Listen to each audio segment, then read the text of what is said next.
Banyak yang bertanya kenapa Anies Baswedan harus dijegal sebagai calon presiden. Tentunya yang pertama karena Anies potensial menang. Keyakinan ini bukan hanya datang dari para pendukung Anies, tapi juga dari mereka yang tidak suka dan tidak ingin Anies jadi presiden. Inilah alasan kenapa Anies harus dijegal. Kalau tidak potensial menang, untuk apa dijegal? Buat apa keluar begitu banyak biaya untuk jegal Anies? Karena peluang menangnya besar, maka dijegal. Jegal sebelum menang, semua biaya dan upaya hanya punya tujuan untuk ini. Kedua, kalau Anies jadi presiden, mereka anggap ini bahaya. Bahaya bagi siapa? Ya bagi kepentingan mereka. Bahaya pula untuk masa depan mereka. Menjadi gubernur DKI saja reklamasi tidak berlanjut. Alexis tutup, bisnis-bisnis ilegal di Jakarta tiarap. Mafia properti tidak bergerak leluasa. Setoran yang selama ini diterima para politisi banyak yang stop. Saham bir dijual, Anies jadi gubernur DKI. Banyak pendapatan dan bisnis ilegal tidak berjalan. All out mereka kerja keras gagalkan Anies nyapres. Berapapun biayanya dan apapun taruhannya, mereka akan lakukan.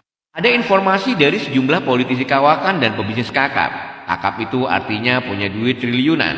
Harga mati Anies harus gagal. Anies harus gagal, itu skenarionya. Ini tidak bisa ditawar-tawar lagi. Dari mana melihatnya selain info yang otoratif, gejalanya begitu banyak. Semua terkait dengan Anies di Black Campaign. Cari satu angle, habisi Anies di media. Kanopi tembok pembatas jatuh, jadikan angle, ramaikan di medsos. Apalagi Anies Baswedan pernah dipanggil KPK. Wah, cyber troops lawan akan menggoreng ini sampai betul-betul garing.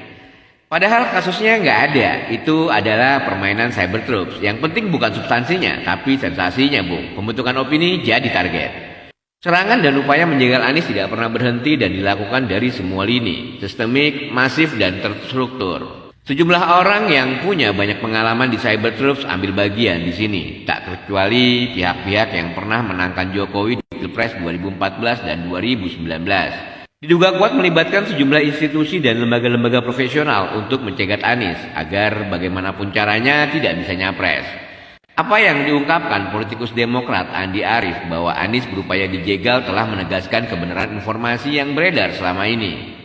Kenapa Andi Arief teriak? Karena dia melihat begitu serius dan ngototnya pihak-pihak tersebut menjegal Anies nyapres. Pemanggilan Anies Baswedan oleh KPK juga dipersepsi oleh publik sebagai bagian dari upaya menggagalkan Anies nyapres. Anies akan terus dicari kasusnya. Semua partai akan dilobi, bahkan ditekan agar tidak calonkan Anies. Kedepan pengadangan terhadap Anies akan semakin vulgar.